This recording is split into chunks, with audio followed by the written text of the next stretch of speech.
Alright. Donc, allons-y avec notre 9e cours de TCH 052. On va faire un premier petit retour sur les notions qu'on a vues la semaine passée. On va aujourd'hui regarder plusieurs fonctionnalités qui sont dans Linux en général. Donc, on va regarder comment archiver. Donc, tu sais, quand on parle d'archives, on parle d'éléments qui englobent plusieurs autres fichiers ensemble. Tu sais, on peut, nous autres, commencer puis travailler avec ce qu'on appelle des zips. On va avoir des fonctions de téléchargement avec la ligne de commande. On va voir aussi comment faire la gestion des processus, donc des choses que on reconnaît sur Windows là, avec le Task Manager. C'est des choses qu'on peut aussi faire sur Linux et dans la ligne de commande. Donc, on va aller regarder ça. On a ensuite la manipulation, en fait, les trois derniers sujets, ils vont être traités ensemble. Puis, on va être capable de voir la gestion, la manipulation de données, le filtrage de données, puis le triage de données.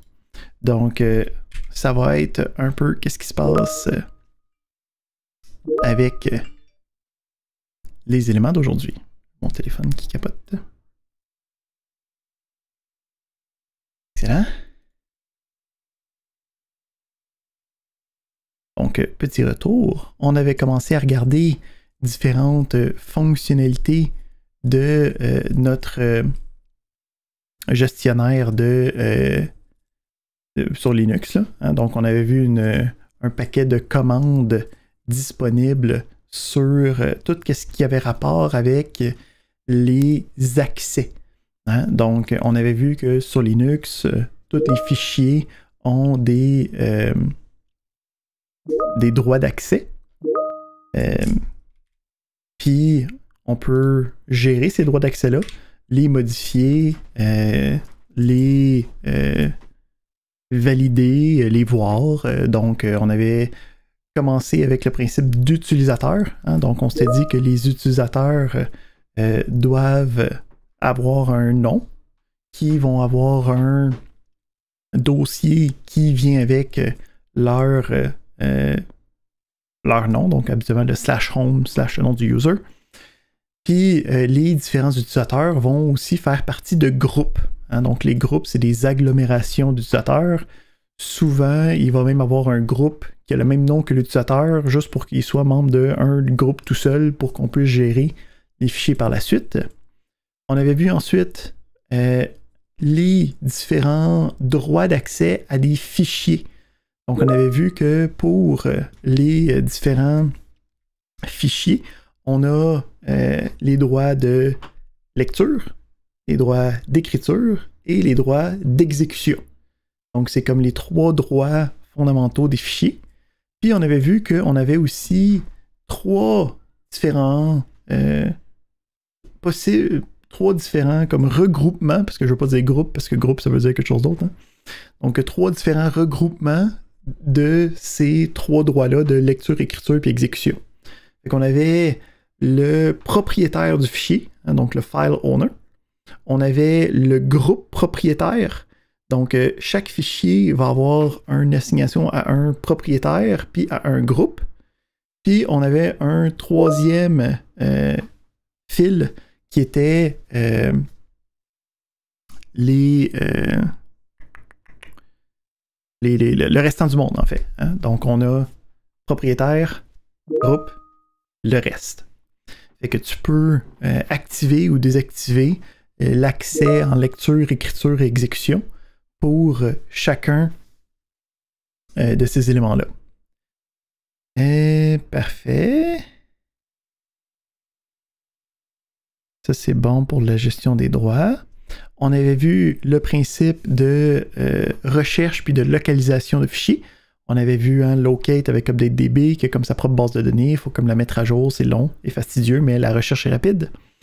Puis, De l'autre côté, on avait la fonction find qui me permet de rechercher de manière dynamique dans l'ordinateur, mais si tu as plein de fichiers, ben, ça va prendre plus de temps, puis ça peut devenir problématique. Donc, on avait terminé avec les gestionnaires de paquets. Donc, les gestionnaires de paquets me permettaient de travailler puis d'installer des logiciels, des applications de manière facile et conviviale avec la commande apt, hein, qui derrière utilisait apt-get, apt-cache, qui était comme les fondements de qu'est-ce qu'on a besoin d'utiliser. On avait vu aussi que ça dépendait de la distribution sur les dérivés de Debian, dont Ubuntu existe, Pop! OS, et ainsi de suite. C'était apt, mais si tu allais dans une autre distribution, une autre famille de distributions, disons ceux de Red Hat ou ceux de Arch Linux, ben, il y avait leur propre package manager. Le but, c'est tout le temps d'installer des logiciels de manière facile et conviviale, mais l'utilitaire utilise d'autres commandes, d'autres options pour faire le même genre de travail. On avait finalement vu qu'il existait aussi des gestionnaires de logiciels, des gestionnaires de paquets chez les autres systèmes d'exploitation. Hein? Donc, il y en existe aussi sur Windows, il y en existe aussi sur macOS. Les principes sont tout le temps les mêmes, c'est juste différentes versions, mais c'est toujours le même but. Fait que ça, c'est qu'est-ce qu'on avait vu la semaine passée. On commence nos sujets de cette semaine. On va commencer avec le principe d'archivage et de compression. Donc ici, on va voir que quand on travaille dans le monde des archives, il y a un petit jeu de vocabulaire qu'il faut faire attention. Okay? Fait qu'on va commencer avec le principe d'archivage. Donc, le principe d'archivage, c'est d'être capable de prendre une série de fichiers, de dossiers, une agglomération de plusieurs éléments, puis d'être capable de les regrouper dans un seul fichier. Okay? Donc, le but de ça, c'est d'être capable de plus facilement transférer une liste de fichiers sans avoir à manuellement transférer chacun des fichiers. Ici, il faut comprendre, par exemple, que de nos connaissances courantes, le principe d'archive est souvent rassocié à la compression, mais ce n'est pas nécessairement, c'est pas automatique. Donc, le principe d'archivage, c'est vraiment juste de pacter les choses ensemble. Fait que ça va prendre la même taille. Okay? Ça va juste être à l'intérieur d'un seul fichier pour être capable de travailler avec. Fait que la commande qui nous permet de travailler avec les archives, ça va être la commande tar. Donc ici, le AR, c'est pour les archivers, donc avec les archives, ça va bien. Mais le T, lui, il existe un peu pour des raisons historiques qui étaient à la base. Pourquoi est-ce qu'on voulait archiver des dossiers, plusieurs fichiers ensemble? C'était pour faire des backups, mais le principe de backup existait seulement sur des tapes magnétiques. Là, okay? Donc, quand on avait, dans l'ancien temps là, de l'informatique, au début, on n'avait pas encore vraiment de disque dur qui pouvait contenir de l'information de grande taille. Fait qu'on utilisait d'autres médiums magnétiques. Donc, on avait des cassettes, okay, comme pense à un VHS. Là, okay, donc, le principe d'un VHS, tu as un ruban, puis sur le ruban, tu as de l'information qui est magnétique. Sur une cassette VHS, c'est de la vidéo qui est enregistrée, mais on est aussi capable d'enregistrer purement des données. Donc, une des premières techniques pour être capable de faire des backups, c'était d'écrire l'information sur un ruban magnétique et d'être capable de relire ce ruban magnétique-là pour reconstruire l'information. Mais pour être capable de faire ça, il fallait que ça soit comme un bundle d'informations d'un coup. Donc, on avait besoin d'une application qui allait prendre plusieurs fichiers, plusieurs dossiers ensemble, puis d'être capable de représenter ça comme étant une entité que je pouvais aller écrire sur ma cassette. Donc, la fonction tar pour Tape Archiver, ça me permet de créer des archives. Donc, par défaut, il va y avoir dans une archive juste les mêmes fichiers qui vont prendre la même taille. Donc, quand on parle de un tarball, en fait, c'est juste le principe de j'ai juste ramassé les fichiers ensemble, puis j'ai juste mis ça dans une boîte. Ici, qu'est-ce qui est intéressant avec ça, c'est que c'est très rapide de faire ça. Donc, de juste archiver quelque chose, extrêmement rapide, extrêmement convivial. Fait que si on a un exemple de, comme les étapes de nous, qu'est-ce qu'on reconnaît, on a un paquet de fichiers séparés. La première étape, c'est de faire une archive qui va avoir le même nombre d'informations, la même taille, la même disposition, juste encapsulé dans un contenant que nous, on reconnaît. Puis on va voir qu'on va avoir une deuxième étape qui va être la compression. Donc le but de la compression, c'est de prendre de l'information puis de faire en sorte qu'elle est plus petite.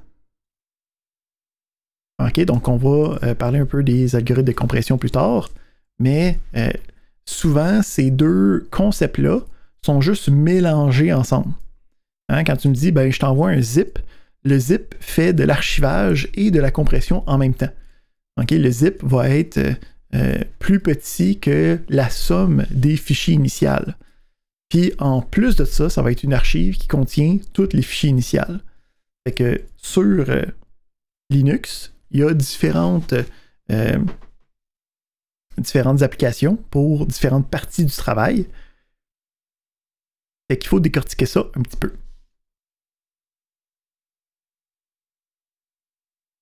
Excellent.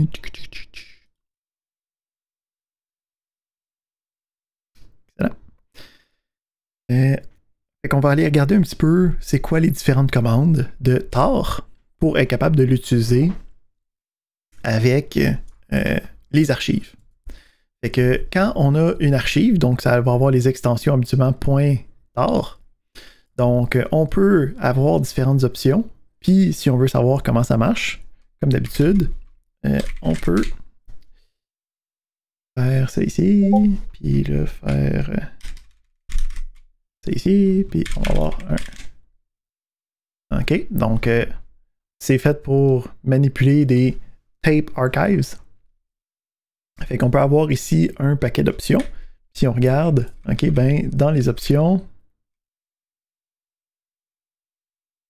on peut ici voir que l'option T, c'est pour faire en sorte qu'on affiche les informations.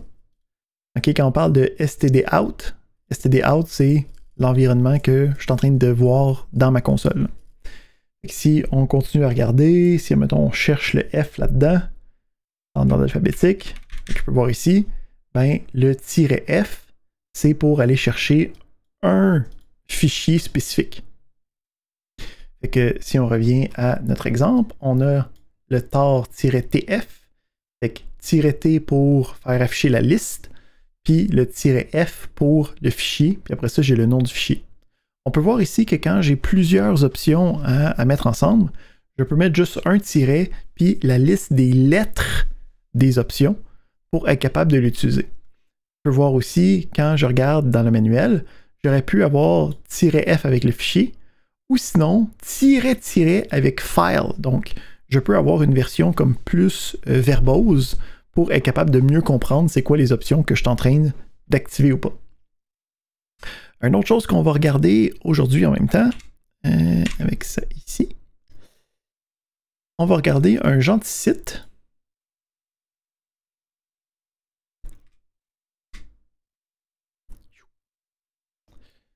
Si on va l'agrandir un petit peu.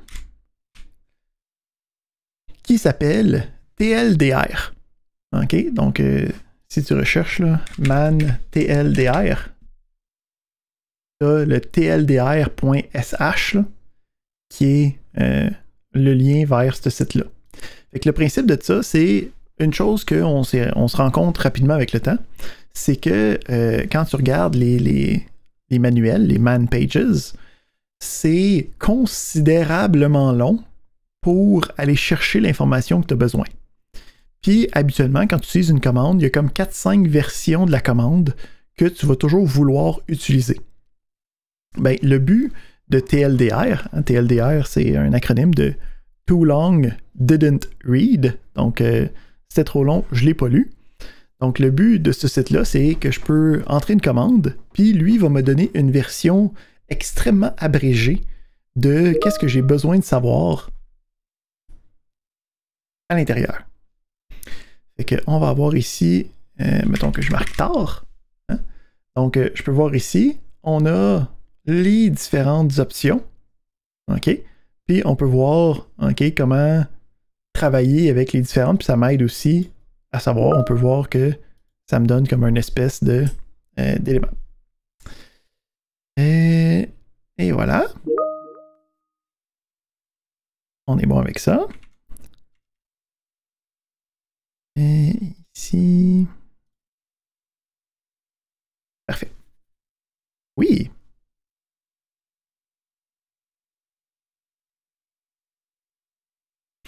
Non. Ici, le principe, c'est que c'est. Ben, le Tor est fait pour des systèmes d'exploitation qui sont basés sur Unix. Fait que c'est pas quelque chose que tu vas retrouver sur Windows habituellement.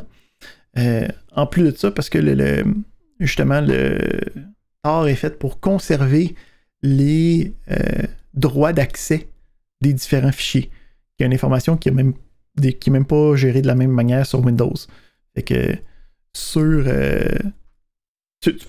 les logiciels vont être capables quand même de le décompresser puis de le désarchiver, là. Mais habituellement, ça va être des logiciels externes qui vont avoir une panoplie de types d'archives puis une panoplie de types de compression qui vont pouvoir tout gérer. Il n'y a pas de Tor spécifique sur Windows, mais il y a des outils qui sont quand même capables de le faire.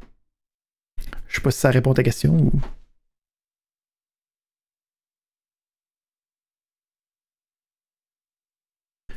Ouais, exactement.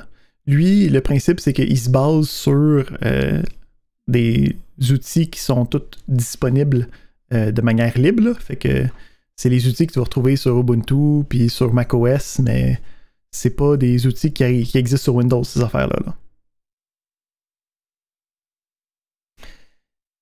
Parfait. Donc, avec le temps, bon, OK, on a vu le principe de juste afficher la liste de fichiers, ça ne nous aide pas à ouvrir une archive, ça. Fait qu'on a la possibilité d'extraction. Fait qu'on a ici l'option X pour extract, l'option V pour que ce soit verbose, puis l'option F pour que on puisse voir, que ce soit à partir d'un fichier. Fait qu'on peut ici faire l'extraction, puis après ça, on pourrait même avoir spécifiquement des fichiers, et ainsi de suite. On a aussi, avec Tor, la possibilité de combiner les archives puis de la décompression.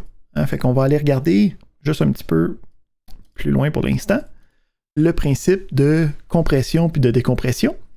Fait que le but de compresser des fichiers, ça va être d'être capable de prendre quelque chose qui est gros puis de le faire plus petit sans perte d'information. OK? Donc ici, un des principes fondamentaux de la compression de fichiers, c'est qu'on ne perd pas d'informations. Fait que là, la question que vous pouvez vous poser, c'est OK, ben Hugo, si le fichier est plus petit, comment tu fais pour le refaire à l'inverse? Hein, ça semble pas faire de sens. Ben ici, il y a des algorithmes de compression qui sont capables de faire en sorte qu'un fichier devienne très très très plus petit. Fait que je vais vous donner un exemple d'algorithme de compression pour qu'on comprenne c'est quoi les genres de techniques qui peuvent être utilisées pour être capable de faire ces compressions-là. Fait qu'admettons que je crée un fichier texte, OK? Puis dans le fichier texte, je décide d'écrire allô, allô, allô, allô, allô, allô, allô, allô, allô, allô, allô, allô, allô, allô, allô, allô. Okay, fait que j'ai écrit allô, puis je l'ai écrit genre 100 fois de suite. Ben, un algorithme de compression, okay, qui veut diminuer la taille de qu'est-ce qui est sauvegardé. Qu'est-ce qu'il pourrait faire? Ben, il serait capable de détecter que, ben, comme la chaîne de caractères Allo, là, tu l'utilises plein de fois de suite. Là. Fait que moi, j'ai juste besoin de sauvegarder que ton fichier, c'est 100 fois le mot Allo. Puis on est correct. OK? Donc, ça ici, c'est un algorithme de compression un peu bête, là. OK? Donc, qui n'est pas vraiment optimisé pour grand-chose autre que pour une répétition de texte. Mais on peut voir le principe fondamental de j'avais un fichier qui avait beaucoup de caractères, puis que derrière, on a un fichier qui est plus petit. Il y a quelqu'un qui me dit qu'on ne voit pas mon écran. Y a-t-il quelqu'un qui voit ma diapositive qui est marquée compressée? On va repartir, on va dire que c'est la faute à Zoom, juste pour être certain. Ok, non, je fais juste des simagrées avec mes mains. Fait que, est-ce qu'on est bon? Est-ce qu'on revoit encore ma fenêtre? Excellent. Fait que le principe de compression, c'est d'avoir des algorithmes de compression. Donc, je n'irai pas dans les différents algorithmes. Là. Le principe, c'est que c'est des super difficiles mathématiques. Là. Fait que si vous décidez d'aller en génie logiciel, puis après ça, d'aller en maîtrise maths informatique, ben ça serait le genre de travail sur lequel vous pourriez faire. Fait que on va comme skipper cette partie-là un petit peu. Là. C'est un petit peu au-dessus de nos compétences, et même les miennes, les différents algorithmes. Mais il y en existe plusieurs qui vont avoir différentes forces, différentes faiblesses. Okay? Habituellement, ça va être une espèce de balance entre temps de compression puis qualité de la compression. Fait qu'habituellement, plus l'algorithme peut prendre du temps pour essayer de trouver les meilleures optimisations possibles, plus il va être capable de compresser d'une manière qui est de plus en plus efficace. Fait que plus la compression prend du temps, plus on est capable d'avoir un petit fichier. Il y a aussi différents algorithmes qui vont prendre du temps à la compression, mais qui ne prendront pas de temps à la décompression. Okay? Fait qu'il y a comme des balanciers, il y a des choix à faire dans ces différents algorithmes-là. Fait que c'est pour ça qu'il y en existe plusieurs pour différents scénarios. Puis que c'est correct, là. C'est comme il n'y en a pas de meilleurs, il y en a des meilleurs dans telle situation. Fait qu'ils peuvent très bien coexister sans problème. Fait que le principe de décompression, c'est qu'il va y avoir différents utilitaires qui vont être capables de faire ça. Donc, on a le principe de gunzip ou gzip qui va me permettre de prendre l'algorithme de compression zip. Okay, donc, le zip, là, quand on parle d'un zip, là, ben, c'est un algorithme de compression. Là, okay?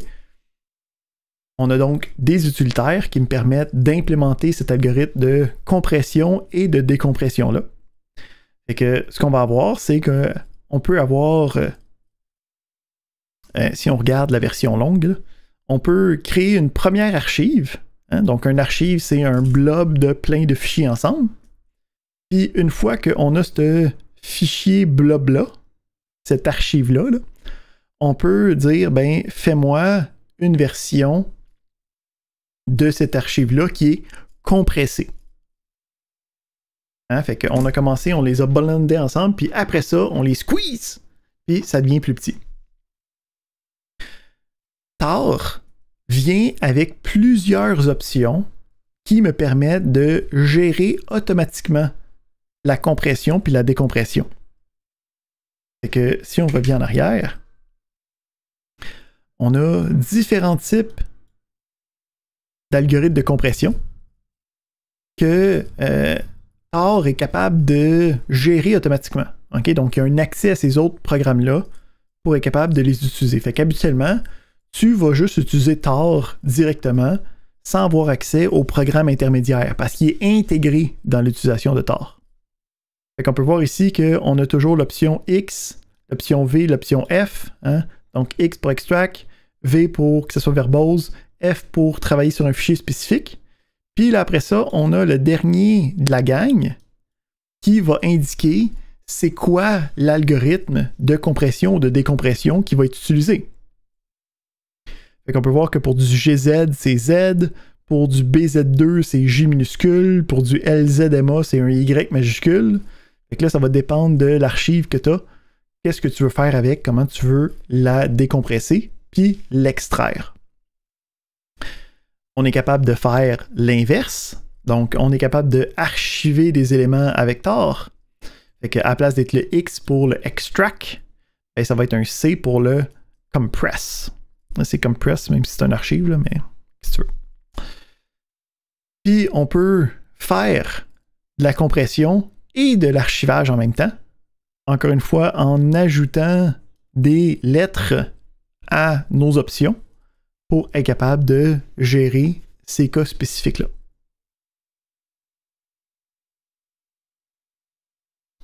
On est bon avec ça? Excellent. Donc, on a le même principe. Oui.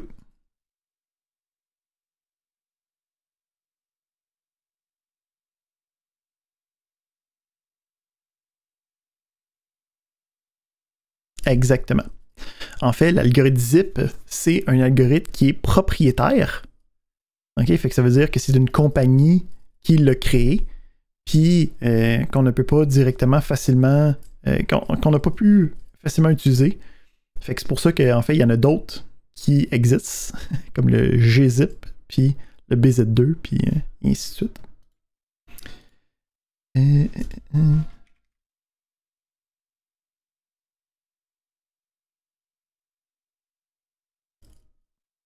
Exact. Et ici, si on regarde là,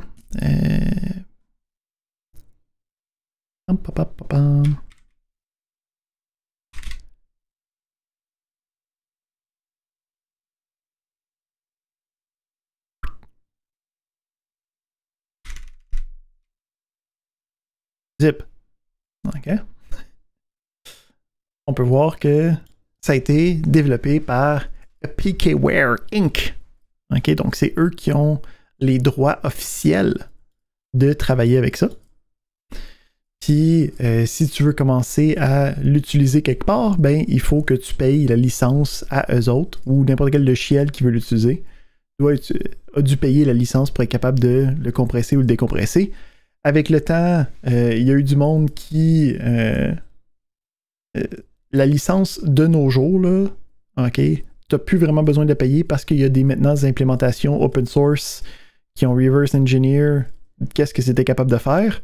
Mais ça a été assez longtemps propriétaire, surtout au début, qu'il y a des archives, des compressions open source qui ont été utilisées assez longtemps au début du monde de l'open source, que la tendance a resté de ce côté-là. Et aussi le fait que le zip, c'est plus rendu comme cool puis in, là, comme algorithme de compression. Là. Hein? Je sais pas si tu as remarqué, là, mais 1989, la date de création de l'algorithme. Fait que c'était cool dans le temps, là, mais il y a eu des avancées mathématiques, il y a eu des avancées technologiques, donc qui fait en sorte qu'il y a des algorithmes plus courants qui sont beaucoup plus adaptés à autant la compression que la décompression. Puis le zip marche juste sur son propre momentum à ce point-ci, pas sur ses mérites de compression ou d'archivage. Mm-hmm.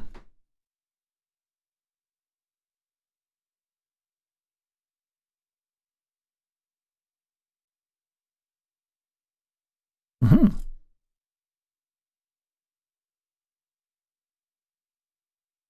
Exactement. Donc, il va y avoir, dépendamment de c'est quoi que tu veux compresser, si tu veux vraiment aller chercher le maximum de compression, il faut que tu regardes quel algorithme va être le meilleur pour la charge de travail que tu veux y donner. Il y en a qui sont meilleurs pour des données qui sont complètement aléatoires, que lui va essayer de trouver des patterns. Il y en a d'autres qui sont mieux sur des grandes répétitions de données. Il y en a d'autres qui sont mieux pour des fichiers de texte. Il y en a qui sont mieux sur un paquet de fichiers. Donc, ça va dépendre de qu'est-ce que tu es en train de faire, mais c'est toujours limité par les mathématiques derrière. Là. le but, c'est toujours de se retrouver avec la plus petite version qui me permet de revenir à la version initiale sans perte.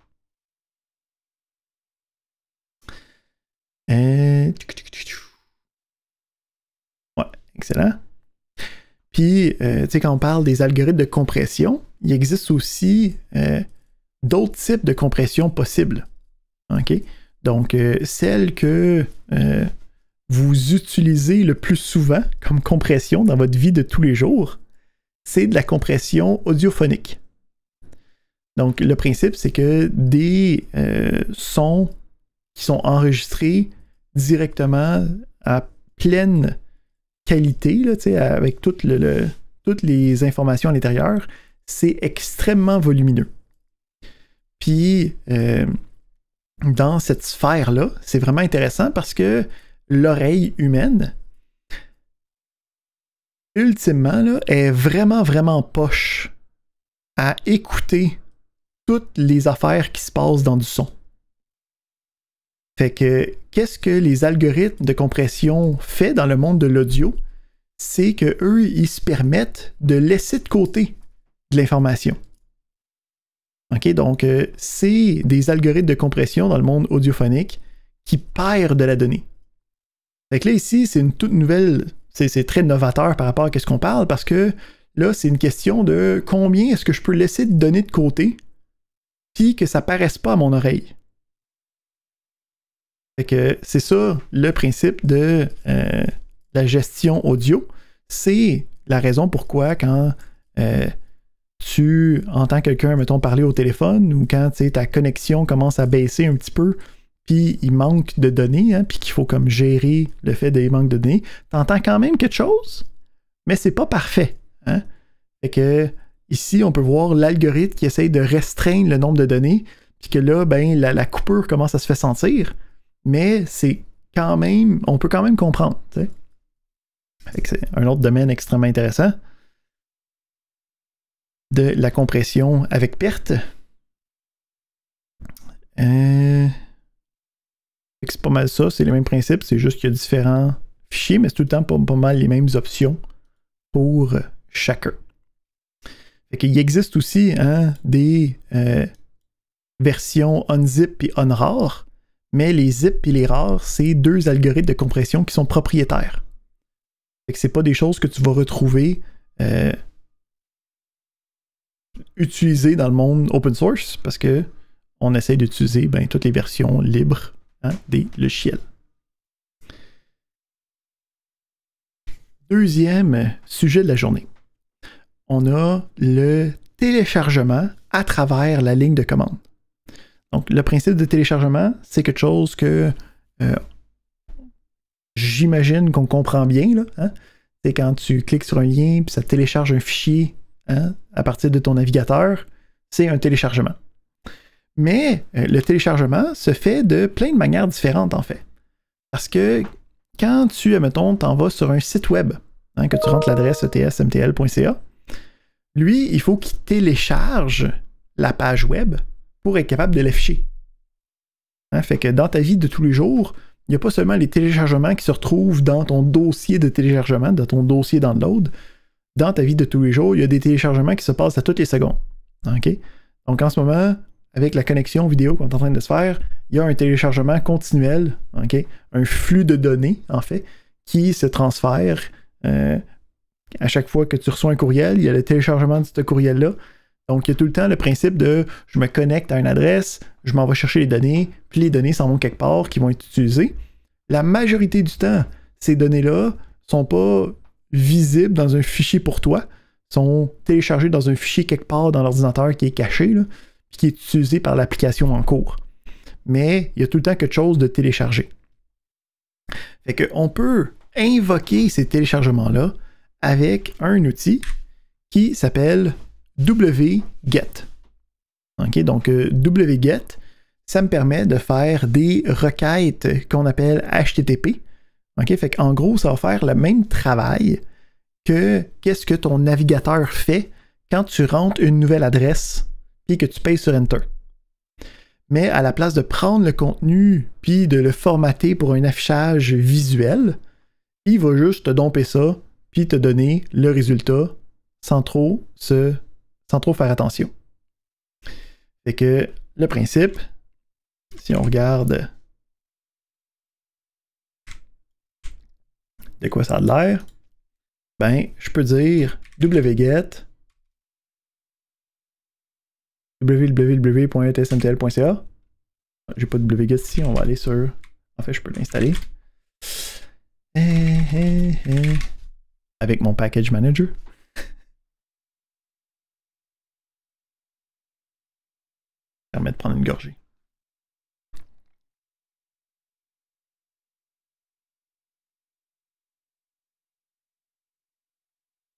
On voit ici qu'il y avait des prérequis. Il télécharge une couple d'affaires qui étaient des prérequis de l'autre. Il est en train d'installer tout ça. Excellent. wget. On va faire un petit clear pour que ça soit du début. Oh. Je suis capable d'écrire clear. C'est en question.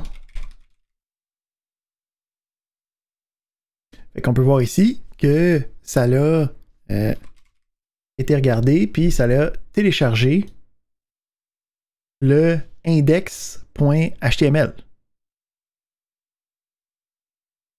OK? Puis si je regarde le contenu, on va regarder cette fonction-là tantôt, là, mais on peut regarder le contenu d'un fichier. Puis à l'intérieur de ça, ben, on a un fichier HTML qui est la page, OK, de l'ETS. Fait que le but de wget, c'est d'être capable d'aller chercher des informations à partir d'une adresse, puis de pouvoir télécharger ou de pouvoir afficher le résultat de ça. Ici, qu'est-ce qui est intéressant, c'est quand tu télécharges des fichiers directement à la place de juste des pages web. Les pages web, c'est des fichiers quand même, là, mais le principe, c'est qu'habituellement, tu es supposé l'afficher, tu n'es pas supposé le télécharger quelque part. Ici aussi, on va le enlever de mon affaire pour pas que ça clogue mes choses. Fait que on peut avoir plein d'options intéressantes pour wget. C'est juste pour regarder ici aussi. Dans notre TLDR, on a le wget qui est exactement ce que je viens d'écrire. On peut aller chercher un fichier puis le mettre quelque part d'autre. On va voir qu'il y a beaucoup d'options qui sont récurrentes dans les entre les différentes applications qu'on peut utiliser. Fait que le O, habituellement, c'est pour output. OK? Fait que le output, c'est où c'est que je veux que ça aille. Fait qu'on peut dire, fais un wget, va-t'en à cette adresse-là, puis le contenu que tu télécharges, mets-le ici. Une autre chose qu'on va souvent voir quand on est en train de regarder avec les outils open source, c'est l'utilisation des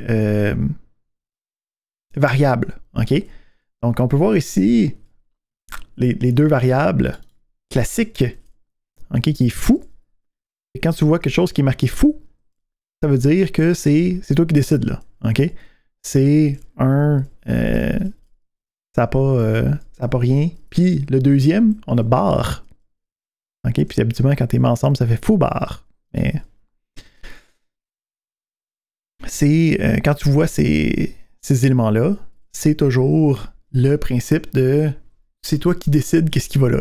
OK? Donc, c'est une convention qu'on se donne pour parler de ça. On peut voir que wget a quand même plusieurs options, OK, pour être capable de travailler avec les pages web.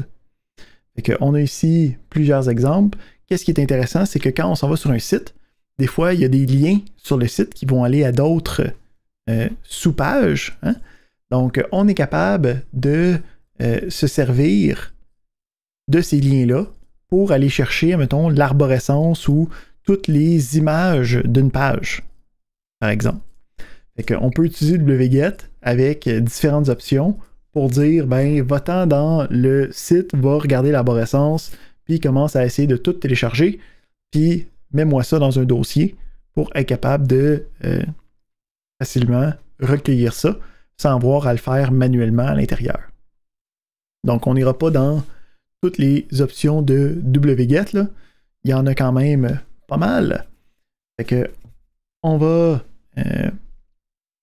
passer à notre prochain élément de la journée. Fait que là, on a vu premièrement l'archivage puis la compression. Là, on vient de voir le principe de téléchargement. On continue avec le principe de gestion de processus. Donc, la gestion de processus, c'est quelque chose que vous connaissez sûrement. Hein? Donc, si tu as déjà ouvert le gestionnaire de tâches de Windows pour essayer de fermer une application qui ne répondait pas, ben, le gestionnaire de tâches, c'est le gestionnaire de processus. Donc, processus et tâches, dépendamment dans quel système d'exploitation tu es puis à quel niveau d'informatique tu es rendu, c'est proche d'être synonyme. Donc, les gestionnaires de processus sous Linux, c'est le même principe que qu'est-ce que le gestionnaire de tâches est capable de faire. Donc, on va être capable de voir la liste des processus, on va être capable de voir c'est quoi leur utilisation, puis on va aussi voir les commandes pour être capable de gérer ces différents processus-là, pouvoir les terminer de manière impromptue, être en plein contrôle de cela. Fait que quand on est sur Linux, on va avoir ce qu'on appelle des numéros d'identification. Donc, chacune des applications qui roulent sur ton ordinateur, okay, a un processus et a un numéro de processus. Donc, tout le monde a un numéro de processus. T'as pas le choix. C'est un numéro unique. OK? Fait que, en gros, quand tu roules ton ordinateur, plus tu roules dans le temps, plus le numéro va être haut. OK? Parce qu'il fait juste les données à partir de 1, en fait. Là. 1 étant le premier processus de ton ordinateur. Puis, à partir de là, on peut faire un répertoire de ces différents processus-là. Puis, on peut aller regarder quel processus qui est en train d'être utilisé par qui, par quoi, comment, où et pourquoi. Quand on a des systèmes multi-utilisateurs, on va avoir un numéro de processus puis un nom d'utilisateur qui va être attaché aussi. Fait qu'on va commencer à regarder c'est quoi les différentes commandes qui me permettent de voir c'est quoi les différents processus. Donc, la commande par défaut pour afficher c'est quoi les processus, c'est la commande PS pour Processes. Ici, on essaye ça. PS. En ce moment, ça va juste regarder les processus qui sont reliés à mon interface courante, à ma gestion de ma console en ce moment. Donc, on voit juste les processus qui sont reliés à cette fenêtre de commande-là. Fait que, en fait, ici, je ne sais pas si on va le... Oh non, il ne fait pas trop vite. Je peux voir tous les processus qui sont lancés par un utilisateur spécifique. Fait que ici, ça c'est mon nom d'utilisateur. On peut voir que j'ai mon processus ici de tantôt, mais j'ai un paquet d'autres processus, OK, qui est en train de rouler en même temps. On peut voir ici que j'ai Google Chrome d'ouvert, j'ai mes applications de OneDrive, il y a toutes mes applications qui roulent en ce moment à l'intérieur de là. On peut aussi aller voir toutes les applications du système avec le Auxiliary Processes. Ici, je pense que sur Unix, c'est peut-être pas celui-là. Attends, je vais aller sur mon gentil serveur externe.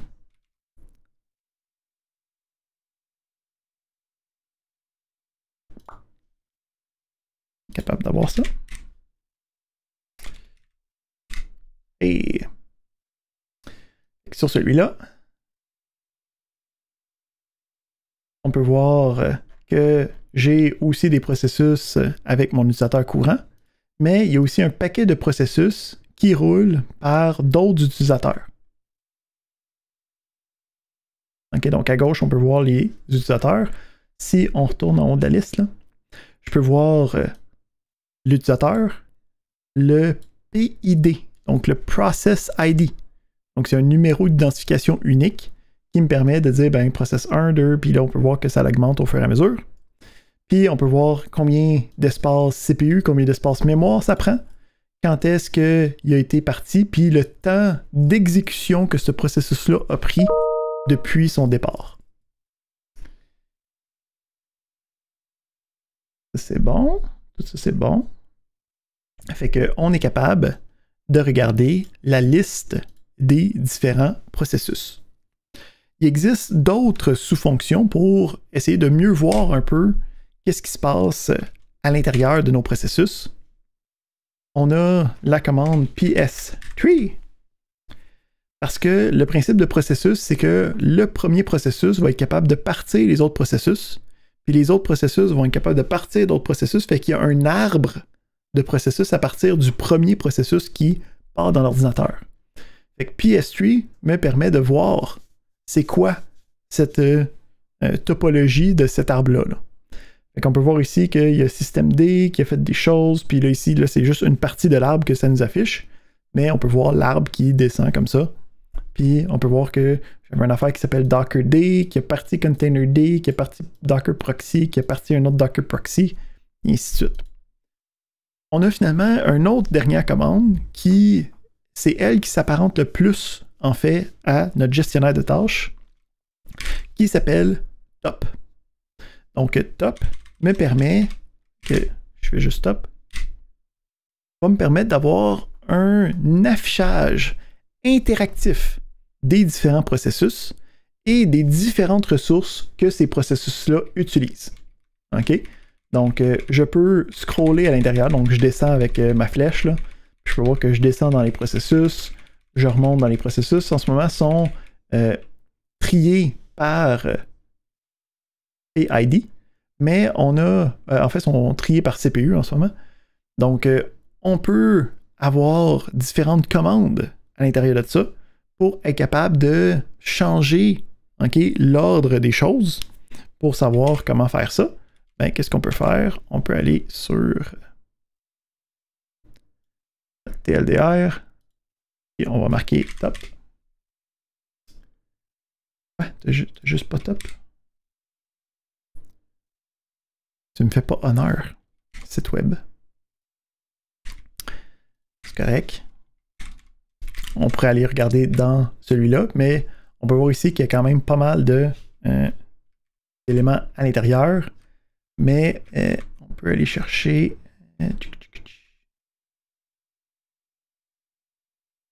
Et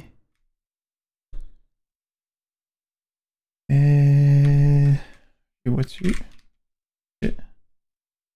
Je peux aller utiliser différents pitons. Là. Mettons, là, je paye sur E, puis ça va me donner, je pense que c'est la mémoire comme étant l'élément qui est testé. OK? Et qu'on a différentes manières de comme trier les éléments au besoin. On ne l'a pas d'installer en ce moment. Si je m'en vais ici. Pas non plus ici. Il existe d'autres sous-commandes qui sont parfois plus belles que celle-là. En fait, je peux l'installer. Qui fait comme le même principe que ça, mais avec peut-être plus de un petit peu plus de beauté. Fait qu'on va ici.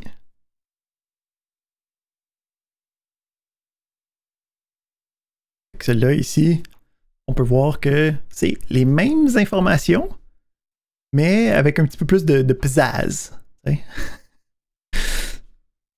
Avec des couleurs, avec des petits graphes à l'intérieur. Oh, on est cool. OK. Fait que oui.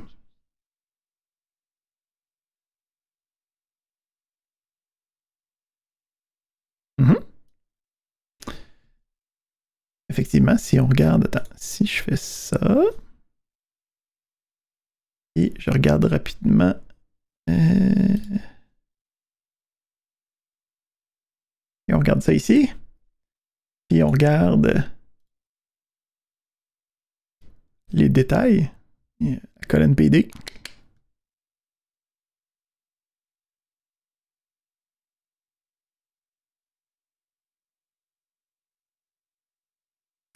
Excellent. Donc, on a le principe de top qui me permet d'aller chercher des informations sur les processus. Une fois qu'on a des numéros sur les processus, on peut commencer à faire des choses avec. Comme dire que je veux plus de toi processus, il est temps de mourir. Donc, pour faire le end task de Linux, ok, on est moins PG-13 là, ok. Nous autres, on y va avec un R rating, puis on utilise la commande kill. Fait que ça tue un processus, ok, ça le termine. Comment est-ce que ça marche kill? Ben, ça prend un numéro de processus pour être capable de le tuer. Fait que on a la commande kill, on a ensuite le numéro de processus, on peut en avoir une liste de processus, c'est pas un problème. En fait, la commande kill porte pas si bien son nom, là, parce que la commande kill va demander initialement gentiment au programme de se terminer. OK? Pour qu'il fasse son clean-up, pour qu'il. Fait que, je sais pas, là, il envoie une lettre puis il dit va-t'en gentiment sauter sur le bord d'une falaise. Là. Ma présentation ici commence à détériorer, là. Mais le principe, c'est que tu peux aussi avoir une version qui est plus fatidique, donc qui ne demandera pas à personne qu'est-ce qui se passe, qui va vraiment juste couper le processus si, admettons, le processus ne répond pas à la commande habituelle, okay, parce qu'il est gelé, parce qu'il est mal construit ou quoi que ce soit. On a différentes options, dont l'option 9, okay, qui envoie comme le signal de terminaison le plus pour faire en sorte qu'il n'y a comme pas d'autre choix d'être terminé, même s'il est complètement gelé, complètement pogné. De nos jours, la majorité des systèmes de Linux, là, basés sur Unix, ne devraient pas avoir besoin d'avoir cette option-là. Là. Okay? Donc, la majorité des processus sont organisés pour être capables de s'éteindre un petit peu plus tranquillement. Parfait.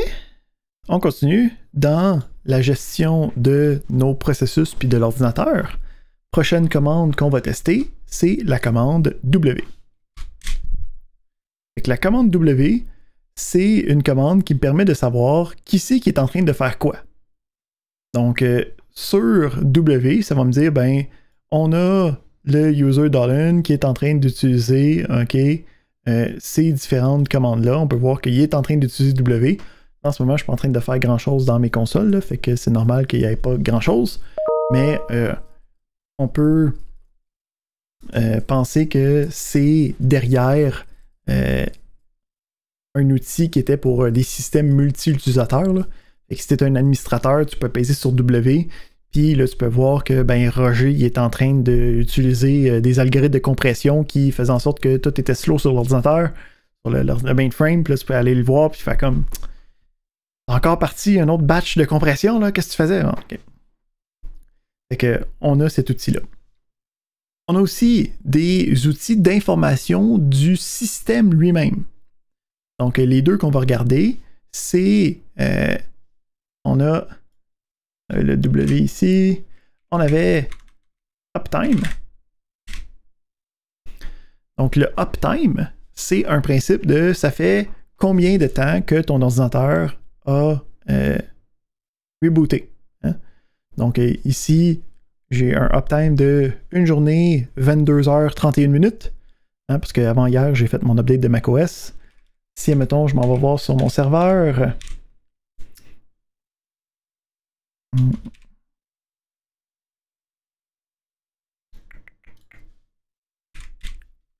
Et je fais uptime ici.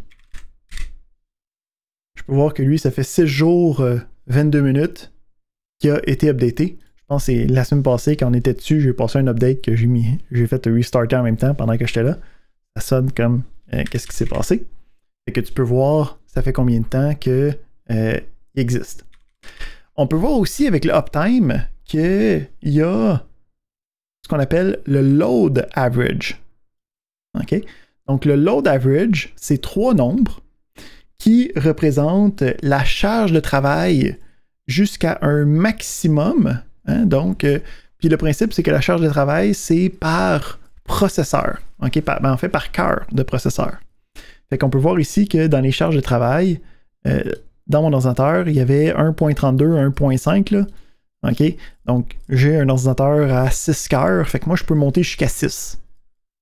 OK? Fait que c'est normal que je peux monter à 1.5, c'est correct. Mais le principe des 3 chiffres, c'est en fait la moyenne sur 3 échelles de temps différentes.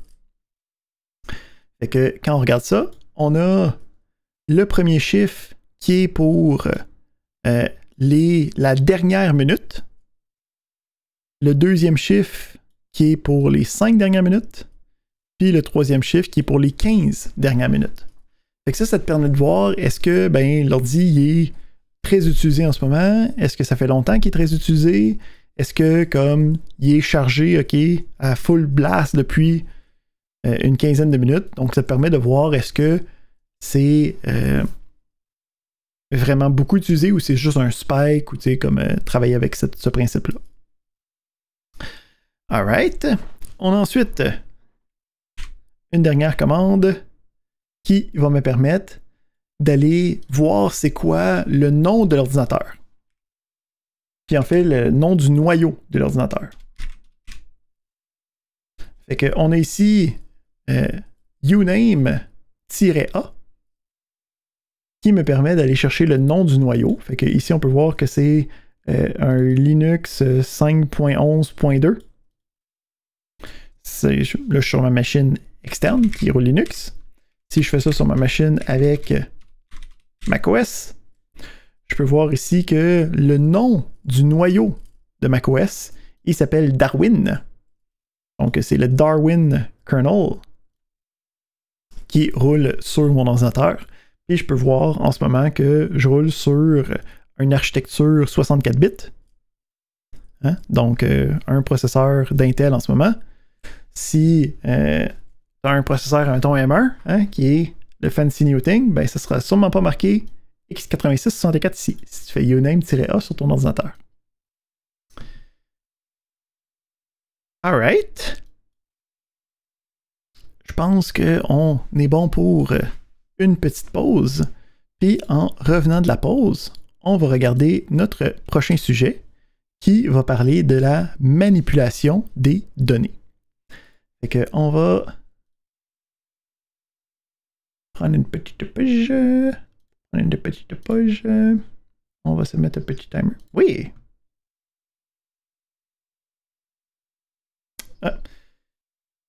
Parce que le processeur M1, c'est pas une architecture x86. Quand je dis 64 bits, c'est x86 64 bits. Donc, le principe, c'est que c'est la même lignée de processeurs qui roule depuis les 486, OK, qui est l'architecture x86, puis qui a évolué avec le x86 version 64 bits.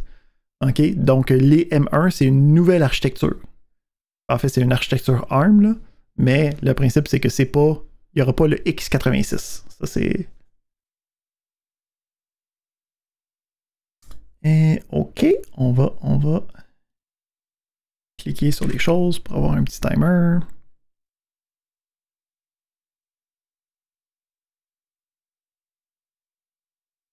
Fait qu'on se donne un petit 10 minutes. Puis on revient après la pause.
Nous revoilà de retour. Donc, on continue nos explorations des différentes fonctionnalités qui viennent avec la majorité des systèmes Unix. On avait commencé avec le principe d'archivage et de compression et de désarchivage des compressions. On avait continué avec le téléchargement de fichiers avec la commande wget. Puis après ça, on avait vu un paquet d'utilitaires pour la gestion des processus. Donc, il est capable de voir les différents processus, de pouvoir les tuer, de voir c'est qui prenait les ressources, qui c'est qui est en train d'utiliser l'ordinateur. Là, on tombe dans notre dernier sujet un des derniers sujets de la journée. Tout ce qui a rapport à la gestion, manipulation, tri des fichiers. Fait qu'on va commencer avec la manipulation, la lecture majoritairement de fichiers à travers la ligne de commande. Hein, parce que on a Notepad aujourd'hui, là, mais en 1985, Notepad ça n'existait pas. Il fallait passer à travers des utilitaires qui marchaient juste sur le terminal. Donc, on a une panoplie d'outils qui me permettent de faire ça. Le premier de ceux-ci, c'est cat. Okay, qui est du diminutif catenate, qui est synonyme de concatenate, donc la concaténation. Hein, donc, le principe de concaténation, c'est d'être capable de coller des bouts ensemble. Là. Ben, le principe ici, c'est qu'on colle des bouts de fichiers, puis on donne ça dans l'affichage de notre console. Donc, on a le... ici, on va... Regardez, j'ai-tu des choses intéressantes à regarder là-dedans? Si on s'en va, je sais pas moi. Regardez là-dedans. Fait que, un fichier de programmation quelconque. Ok, c'est un fichier en JavaScript. Fait que j'utilise la commande cat. Puis à l'intérieur, j'ai le main.js qui est le fichier que je veux regarder. Puis on peut voir qu'on a les éléments à l'intérieur. Il existe d'autres possibilités. En passant, cat, c'est comme celui qui va toujours être utilisable. Mais encore une fois, de la même manière qu'il y avait top, puis il y avait htop pour avoir une version comme plus fancy. On a aussi d'autres outils que tu peux télécharger et aller chercher. Ah, je n'ai pas encore installé. Pas de trouble.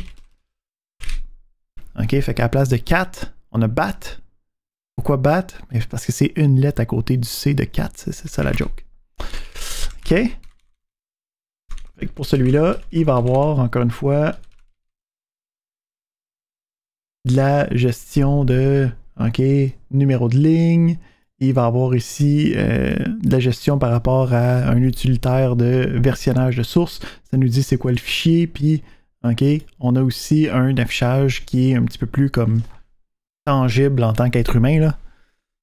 On a aussi la colorisation du texte automatiquement en détectant le langage de programmation.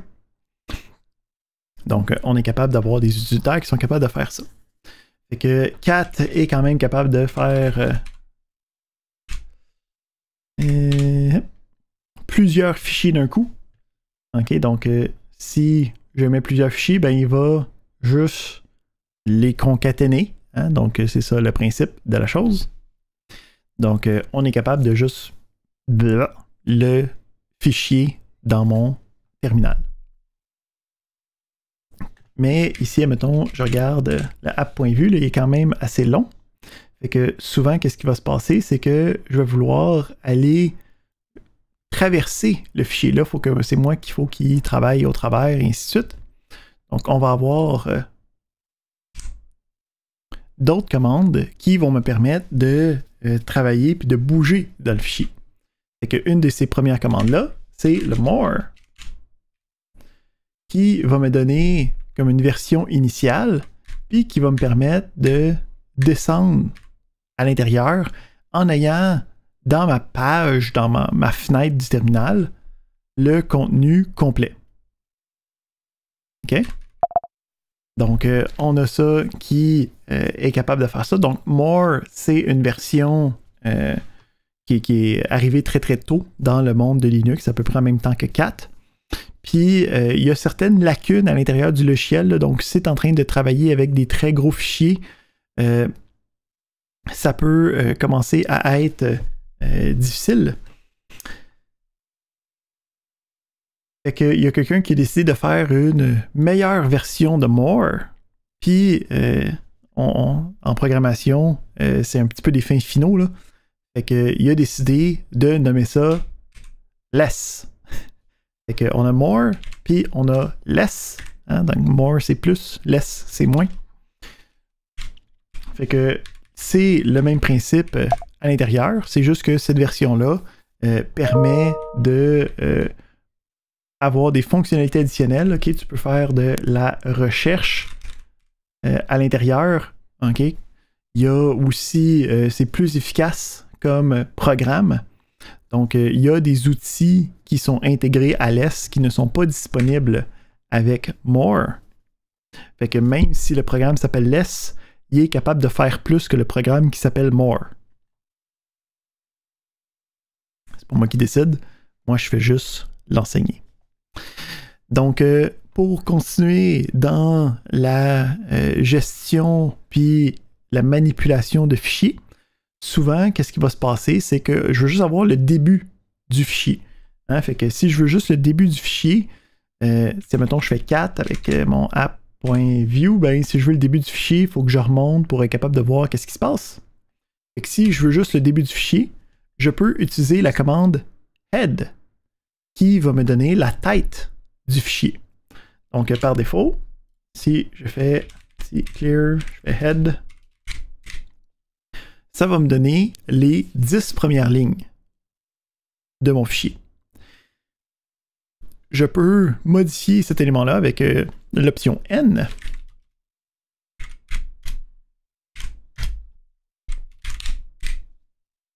Donc, l'option N me permet de donner un nombre de lignes que je vais avoir. Fait qu'en fait, c'est comme N par défaut, c'est 10. Fait que je peux le modifier. Puis, je peux aussi faire la tête de plusieurs fichiers. Fait que je peux faire étoile.js. Puis, ah ouais, c'est parce que là, ici, il n'y a pas deux fichiers.js. Où c'est que je vais avoir ça? On va aller là-dedans. Puis, je vais faire le head de étoile.vue. Fait que, attends, on va faire ici avec un N5.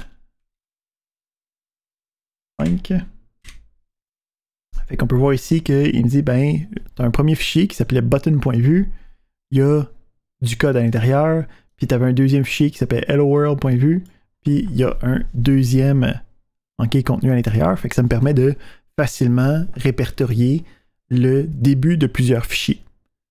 Fait que souvent, c'est utile de juste regarder la tête des fichiers. On a head qui est capable de faire ça. Mais là, admettons là, que tu as un problème complètement différent de regarder toutes les entêtes de fichiers, puis tu veux regarder toutes les fins des fichiers. Eh bien, attache ta tuque. On a aussi une commande pour ça. Ça s'appelle tail, qui me permet d'avoir la queue, la fin d'un fichier. Exactement les mêmes options. OK? Fait que si je fais tail, c'est le même principe. C'est juste que à la place d'être le début, c'est la fin du fichier. Fait que on est capable d'aller lire les fichiers avec 4 d'une shot. On est capable d'aller regarder plus en détail avec More et plus particulièrement en fait Less, qui est la meilleure version de More. Puis on peut regarder le début et la fin des différents fichiers avec Head et Tail. Le dernier élément que je veux regarder pour juste la pure manipulation de fichiers, ça va être, on va retourner dans mon dossier principal, ça va être la commande pour la création de nouveaux fichiers, mais de nouveaux fichiers vides. Donc si tu veux créer juste un nouveau fichier puis que le fichier soit vide, tu peux utiliser la commande touch. Donc, la commande touch te permet deux choses. Ça te permet de modifier la dernière, le temps de la dernière modification. Hein, donc, quand tu travailles là, sur un fichier, tu as tout le temps comme la dernière modification à telle date, telle heure, et ainsi de suite. Cette information-là, tu peux la modifier en utilisant touch. Hein, ça touche le fichier, puis ça dit « J'ai touché ». Et que là, le système d'exploitation fait comme parfait, tu y as touché à la dernière date, ok, je mets ça en considération. Mais il y a aussi un deuxième effet par la bande, qui est que si le fichier n'existe pas, il va automatiquement le créer.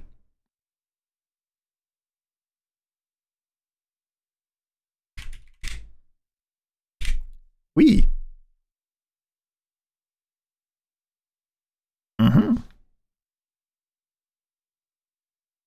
Exactement. Qui est la raison pourquoi si tu me remets un travail en retard puis tu dis mais regarde la date de modification, je vais faire c'est de la bullshit. Fait que là, dépendamment à quel point ton professeur est technology savvy, ça peut maintenant passer. Ça c'est comme option. Fait que les dates de modification sur un ordinateur, c'est complètement malléable. Il n'y a rien de fatidique là-dedans. Tu peux même reculer ton horloge, hein, puis modifier, puis sauvegarder l'élément, puis lui il va comme faire « Ah ben là, on est telle date, là. » Fait que moi je peux te remettre facilement un travaux qui a été fait en 1965, là, c'est pas un problème. Excellent. Donc ça c'était pour la commande touch. Donc juste modifier un fichier sans vraiment le modifier. Donc juste dire à l'ordinateur « J'y ai touché » ou sinon de pouvoir créer un fichier de toute pièce. On va regarder les outils qui me permettent de vraiment faire de la manipulation pure. Fait que d'être capable de le copier, d'être capable de le bouger. En gros, tout ce que tu es capable de faire avec CTRL-C, CTRL-V, là, ok, c'est pas mal qu'est-ce qu'on va voir, mais avec des commandes à la place. Fait que les différentes commandes pour la manipulation de fichiers, ils ont été créées à la création du système Unix. Okay? Fait que c'est dans les premières commandes qui existaient. Puis dans ce temps-là, il n'y avait pas d'autocomplétion, puis c'était long à écrire des choses, on ne savait pas il était où les lettres sur le clavier. Fait que eux ont eu la bonne idée d'essayer de minimiser le nombre de caractères que tu avais. Fait qu'on va voir que c'est tout le temps 2, 3, 4 lettres pour être capable de ne pas avoir à écrire beaucoup de choses. Fait que c'est toutes des acronymes, toutes des versions abrégées des termes ou des verbes qui représentent l'action que c'est supposé de faire. Fait qu'on va commencer avec CP, qui est pour copy. Okay? Fait qu'ils ont juste coupé les voyelles, puis le but de CP, c'est pour copier un ou des fichiers d'un endroit à un autre. Fait qu'on a ici le principe fondamental, on invoque la commande copy, on a le fichier original, puis on a la destination. OK? Fait que souvent, on va dire source, destination. Fait que ça va juste copier le fichier, pas de problème. Le fichier va être dans le même dossier, ça va être fait. On est aussi capable de copier le fichier, puis de le copier dans un répertoire où c'est qu'il va avoir le même nom que le fichier original. Fait qu'on peut donner comme deuxième argument le nom d'un dossier, puis dans ce cas-là, ben, le fichier va venir être copié, puis va se nommer de la même manière. OK? C'est marqué fichier ici, là, c'est pas fidrier. OK? Faire attention. Ensuite, on est capable de le renommer, puis que ce soit dans un dossier pareil, là. On est capable de copier un répertoire au complet aussi. Donc, toutes ces premières options-là, -là, c'est juste pour avoir les options de copie de fichiers individuels, mais on est capable d'avoir des fichiers qui... Oups. Donc, des copies de répertoire aussi. Donc, quand j'ai besoin de copier un répertoire, par exemple, il faut que j'utilise une option spéciale qui est l'option R. Donc, l'option R, c'est une option qui revient aussi souvent, qui est pour de la récursivité. Donc, le principe de la récursivité, c'est de répéter la même chose tant qu'on a besoin de travailler pour de la récursivité. Puis la récursivité, c'est la capacité de faire la même chose tant qu'on a besoin de récursivité.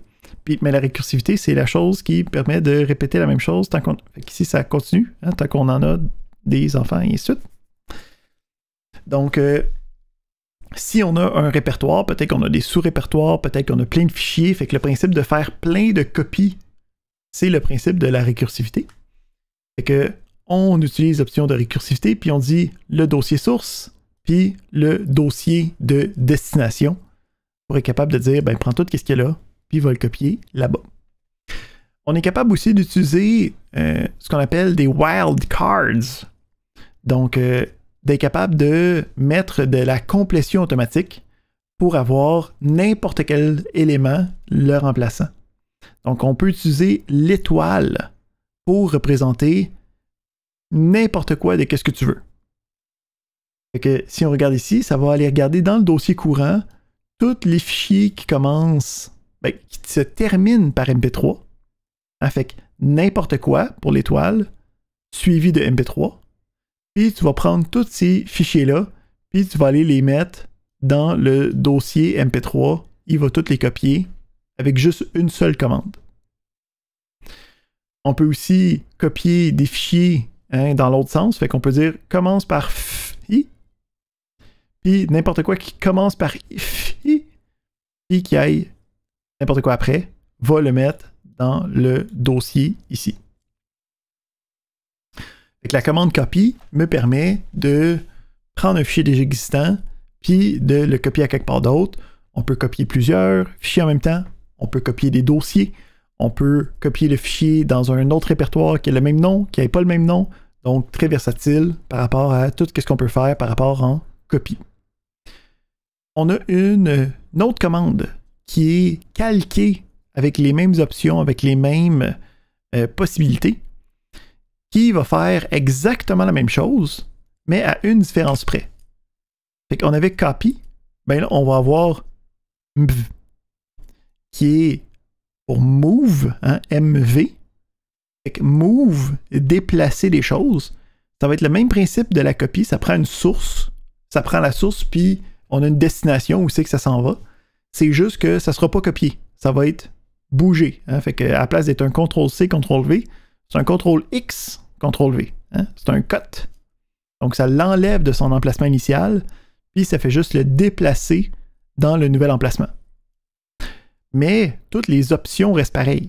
Okay? Fait que tu peux l'avoir d'un fichier de base, tu peux l'avoir avec, tu le renommes, tu peux prendre le fichier de base, le mettre dans le dossier, tu peux bouger un dossier. Okay? Donc ici, pour le move, par exemple, on n'a pas besoin de la récursivité, parce qu'on n'a pas besoin de tout recopier un paquet d'autres fichiers, on fait juste renommer en fait le fichier. Le dossier, pardon. Mais encore une fois, les wildcards, tout ça, ça fonctionne. Donc, toutes les mêmes options sont là pour move qu'il y a pour le copy.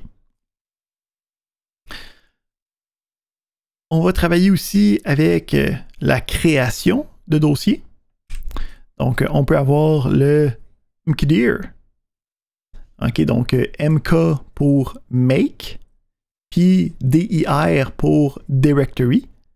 Donc, mkdir me permet de créer des dossiers. C'est assez simple. Donc, on peut avoir mkdir, le nom d'un dossier, mkdir, plusieurs noms de dossiers, puis ça va fonctionner. Inversement, on a la possibilité d'avoir rmdir, qui est pour remove directory.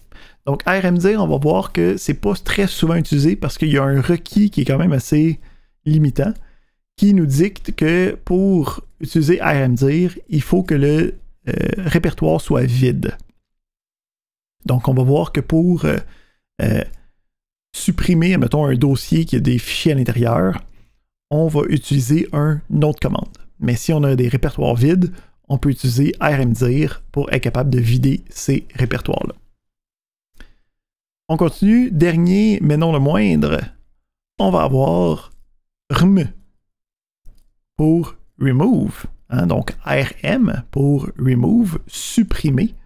Donc lui, il va nous permettre de supprimer différents éléments de mon système. Là, ici, il faut faire attention parce que dans le terminal, on n'a pas les mêmes préséances que sur le desktop. Là. Il n'y a pas de corbeille. OK? Donc, si tu dis quelque chose, c'est n'allez pas à Go, allez directement en prison, ne réclamez pas votre 200$, il n'y a plus de fichiers après ça. Donc, on fait attention en utilisant le ARM parce que c'est des actions qui sont permanentes. Donc, on est capable d'utiliser le ARM pour supprimer un ou plusieurs fichiers. Ça va bien. On peut supprimer un répertoire. Puis, quand on va faire ça, ça va nous demander, en fait, pour chacun des fichiers, est-ce que tu es sûr que tu veux l'enlever ou pas, hein, pour comme s'assurer que tu ne fais pas de gaffe. Si tu es comme, ben moi je sais qu'est-ce que je fais, j'ai pas besoin de valider les informations, tu peux avoir le -rf, donc -r pour le récursif, hein, pour que ce soit dans des dossiers, puis tous les fichiers, puis tous les sous-dossiers, puis tous les sous-fichiers, et ainsi de suite. Puis le F, c'est pour forcer sans validation. Fait que ça va juste tout effacer qu'est-ce que y a dans le répertoire. On peut utiliser des étoiles aussi avec le ARM, mais il faut faire quand même attention. OK? Parce que, mettons que j'essaye d'utiliser ARM-ARF étoile, ben ça va faire en sorte que ça va être tous les fichiers, tous les dossiers du répertoire courant dans lequel je suis vont être délités. Déjà là, ça peut être quand même assez dramatique. Mais on peut ici faire une petite erreur, puis si, mettons, je marque ARM-ARF/étoile. Ben, le principe du slash, c'est de dire va-t'en au dossier principal, hein, parce que sur Unix, on a juste le root, hein, qui est comme la racine de tous nos différents fichiers, puis dossiers, puis ainsi de suite. Fait que ça ici, ce que ça fait, c'est ça délite le contenu de ton ordi. Point. Et puisque tu as mis un gentil F, ça ne va pas te demander de le valider, ça va juste le faire. N'est-ce pas merveilleux? Fait que ici, hein, with great power comes great responsibility. C'est pour ça aussi que les droits d'accès sont importants.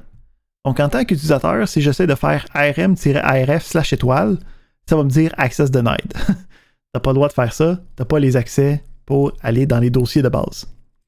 Puis c'est aussi pour ça qu'il faut faire attention quand on commence à utiliser des commandes avec sudo, hein, parce que ça nous donne les droits de faire ce genre d'ânerie-là. Là. Alright. Fait qu'on a vu la manipulation de données.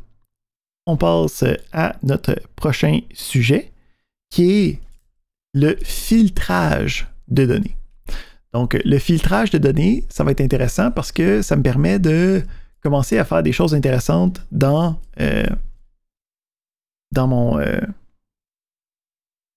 mes différents programmes, dans mes différents éléments. Fait qu'on a grep. OK? Donc, la commande grep me permet de rechercher des chaînes de caractères à l'intérieur d'éléments, puis de m'identifier les lignes où c'est que ces chaînes de caractères-là se retrouvent. On se donne des exemples.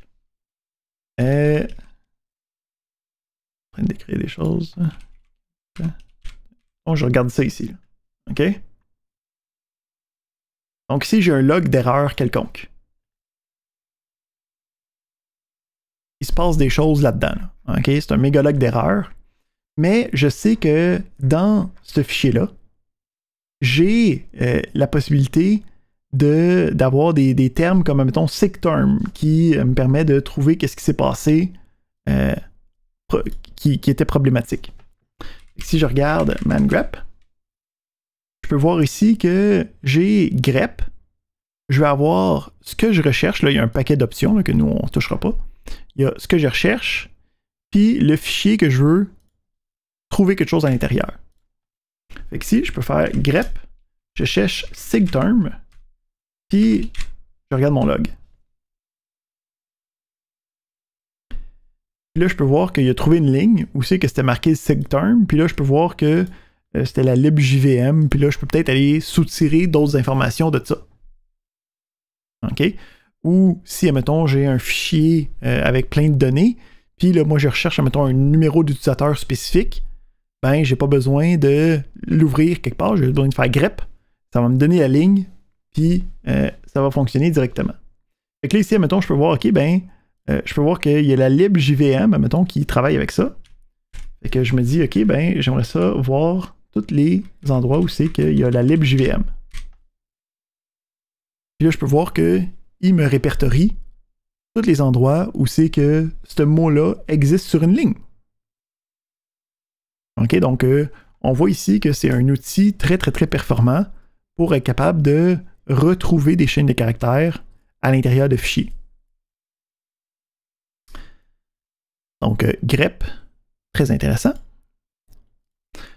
On a deux autres outils qui vont me permettre de lire un fichier, trouver des informations dans ce fichier-là, puis de les reformuler d'une manière que je veux.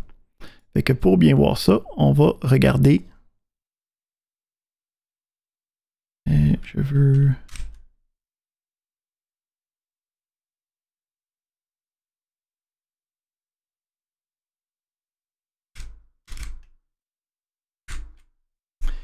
Juste regarder des exemples. Donc, le principe de Hawk et SED, c'est deux outils qui me permettent de traverser le fichier, de trouver des informations, puis de transformer ces informations-là.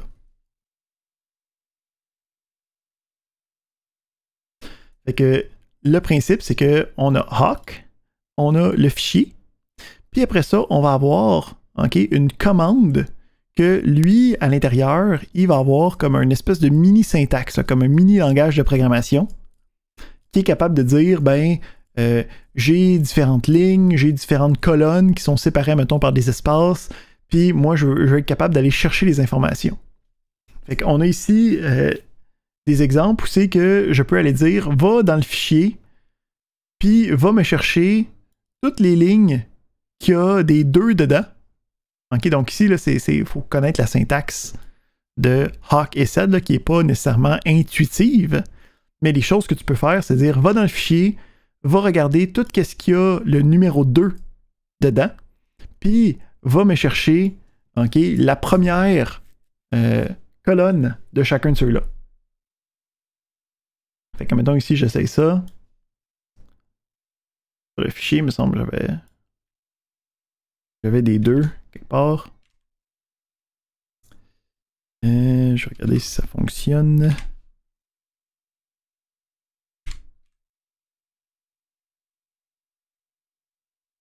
Et blablabla.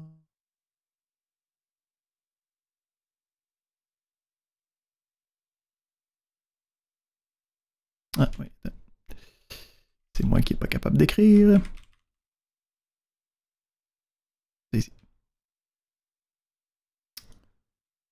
Ici, clear. Ok, j'ai un exemple de partout où c'est qu'il y a un 2. Affiche-moi cette ligne-là, puis on peut voir ici qu'il y a plein de 2 qui sont disponibles à l'intérieur. Si, admettons, je peux voir que sur la ligne, on a on a juste ceux qui a de 2 dans la première colonne. Hein, parce que si on regarde notre fichier au complet, il y en a où c'est qu'il y a des 2 dans d'autres colonnes que la première. Fait que ici, ma commande, c'est, j'ai dit, dans ma première colonne, je veux qu'il y ait un 2. Fait que ça ne va pas juste rechercher les 2. Hein, c'est plus intéressant que ça. On a aussi des exemples avec notre deuxième. Oups. SED et Hawk, c'est des choses très semblables. Là. OK, donc, Hawk, c'est pour trouver des choses puis les afficher. SED, ça va être pour modifier le fichier en tant que tel. Fait que SED permet, mettons, de prendre un fichier où c'est que j'ai, mettons, peut-être des sauts de ligne qui sont de trop, puis d'être capable de modifier ce fichier-là pour le remettre correctement.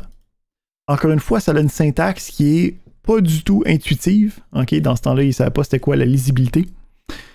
Fait que c'est très puissant, mais c'est quand même assez complexe. Ça prend de la pratique, de l'exercice, d'aller faire des recherches pour être capable d'utiliser ça correctement. On continue. On a le principe de tri de données. Donc, j'ai un fichier, j'ai un paquet d'informations à l'intérieur, puis je vais être capable de trier les informations. Il existe une fonction qui me permet de faire ça, okay, qui est la fonction sort. Donc, la fonction sort va traiter, encore une fois, puis toutes ces fonctions-là, hein, ça travaille avec le principe que chaque ligne de texte a une information individuelle. Hein? Donc, c'est comme ça la prémisse, là, sinon ça ne fonctionne pas.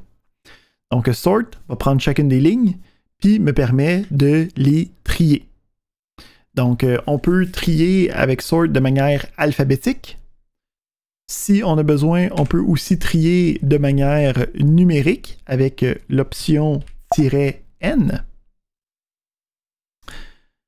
Donc, on a l'option "-n" pour le tri numérique.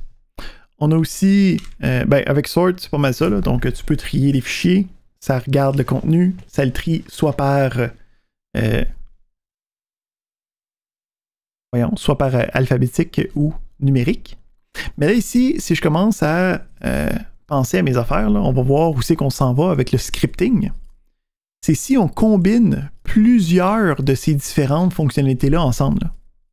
Donc, si je m'en vais dans un fichier qui a plein d'informations, puis il y a juste les lignes où c'est que c'est marqué patate chaude qui a de l'information pertinente, fait que je peux utiliser grep pour juste sélectionner ces lignes-là. Puis là, à partir de juste ces lignes-là importantes, je pourrais donner ça, mettons, à Hawk ou à Sed, de dire, va dans la 5e colonne, regarde si c'est muchos importante qui est marqué là.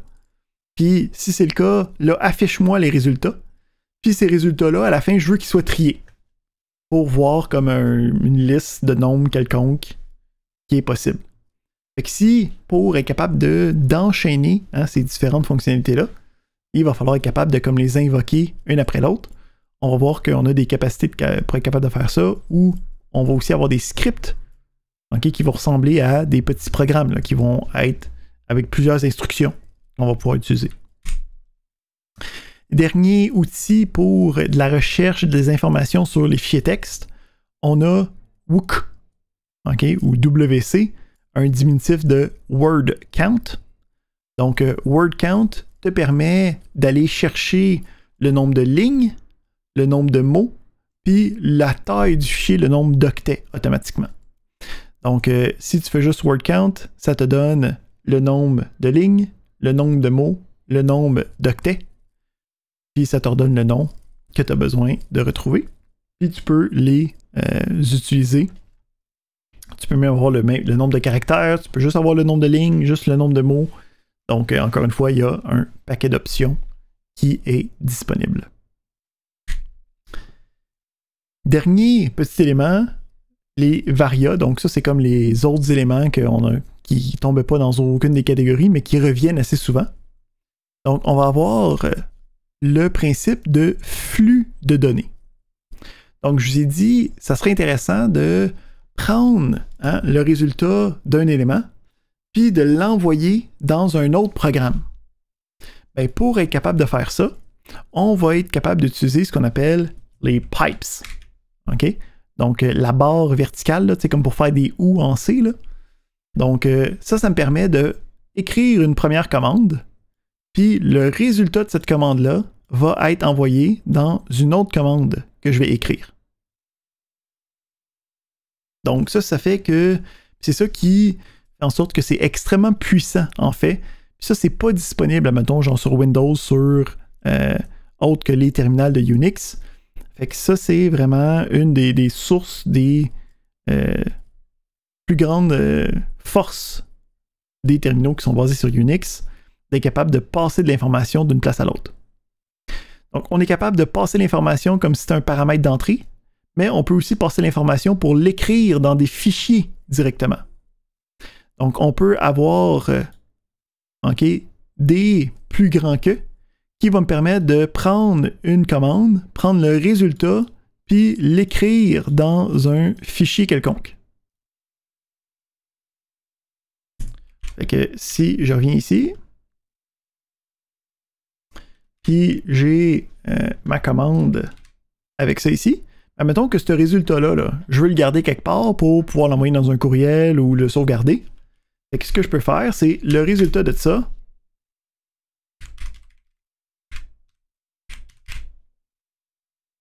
Fait que j'ai utilisé le petit plus grand que. Puis j'y prends le résultat, mets-le dans le fichier. Fait que là, je peux voir que j'ai un nouveau fichier qui existe. Puis si je regarde filter log avec 4, hein, qui me permet de voir le contenu du fichier, je peux voir que c'est le même fichier que le résultat de mon opération. Qu'est-ce qui est intéressant aussi, c'est quand j'ai fait ça, on va faire un petit clear, puis on va le refaire, c'est que le résultat n'a pas été affiché. Ah, donc ça a pris le résultat, puis à la place de le mettre dans le terminal, ça l'a foutu dans un fichier. Donc on a deux versions. La version avec juste un plus grand que, qui va écraser le fichier, puis la version avec deux plus grands que, qui va juste l'ajouter, l'append au fichier. On a aussi la possibilité d'avoir le 2 points, qui me permet de faire plusieurs instructions sur la même ligne. Puis on va aussi avoir le « et ». Donc le « et », c'est intéressant parce que quand on a des différentes fonctions qui vont prendre du temps, ok, puis je veux avoir tout de suite le contrôle de mon terminal, je peux faire ma commande, écrire le « et », puis lui, il ne va pas attendre que ça termine, il va envoyer la commande dans l'arrière-plan, dans le background de ton ordinateur. Fait que la commande va se faire, mais le résultat va apparaître quand ça va être terminé, puis toi, tu n'as juste pas besoin d'y toucher, ça va juste s'exécuter tout seul. Fait que on va les revoir, c'est comment tous ces opérateurs de flux de données-là quand on va revenir dans le scripting, mais c'est comme notre premier petit élément. On a une dernière commande qui s'appelle ln. Okay, donc encore une fois, un diminutif de link, okay, pour lier des fichiers. Donc ça permet de avoir une abstraction d'un fichier, de comme faire une espèce de raccourci, comme on pourrait connaître sur Windows. Mais le raccourci, il y en a deux types sur Linux. On va avoir un lien physique ou un lien symbolique. Donc le lien physique, ça va être le principe, c'est que sur notre disque, il va y avoir les différents fichiers décrits, là, les données pures. Puis on va avoir deux liens vers le même emplacement physique sur le disque. Ça, ce que ça implique, c'est que si j'en délite un, le deuxième continue de fonctionner quand même. OK? Donc, si tu veux comme détruire le contenu, il faut déliter tous les liens physiques avant que l'ordinateur sache que, OK, ben j'ai plus besoin de ces données-là, je peux les scraper. L'autre alternative, c'est les liens symboliques, qui va être ce qu'on utilise le plus souvent. Donc, le lien symbolique, on va garder juste un lien vers le contenu réel, puis le lien symbolique va faire un lien vers un lien, mais pas un lien vers une donnée. Donc, dans ce cas-là, si on délite le lien physique, ben, ça se répercute, puis notre lien symbolique arrête de fonctionner, ça délite tout de suite les informations. Donc, la commande ln me permet de faire ça. Si on retourne voir ici mon...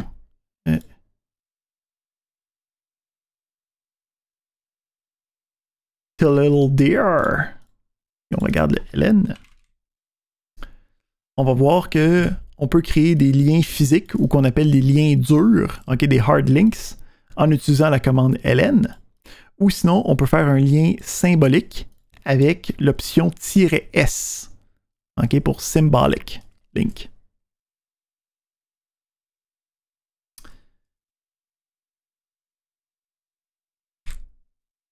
Oh non! C'est le end of slideshow. Donc, c'est sur quoi on avait besoin de parler aujourd'hui. Vous allez avoir un prochain laboratoire qui va travailler sur ces différents éléments-là. Puis on va pouvoir se revoir la semaine prochaine pour être capable de jaser des scripts qui vont nous permettre d'exécuter plusieurs commandes dans une seule invocation. Excellent. On peut arrêter notre enregistrement de la journée.